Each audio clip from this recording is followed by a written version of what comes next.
চলতি মাসে সরকারি, আধা সরকারি ও স্বায়ত্তশাসিত প্রতিষ্ঠানে কর্মরত সব কর্মকর্তা কর্মচারী পাচ্ছেন অগ্রিম বেতন। মাস শেষ হওয়ার এক সপ্তাহ আগে আগামী ২৩ মার্চ তাদের এই বেতন দেওয়া হবে। অবসরপ্রাপ্ত পেনশনাররাও এই দিনেই পাবেন তাদের অবসরের ভাতা।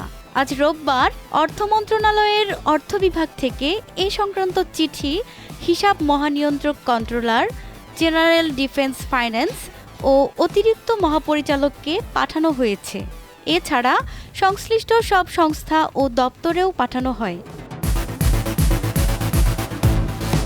চিঠিতে বলা হয় ২০২৫ সালের সরকারি ক্যালেন্ডার অনুযায়ী ৩১ মার্চ পবিত্র ঈদ উল ফিতর উদযাপিত হওয়ার সম্ভাব্য তারিখ, যে কারণে এই সিদ্ধান্ত নেওয়া হয়েছে।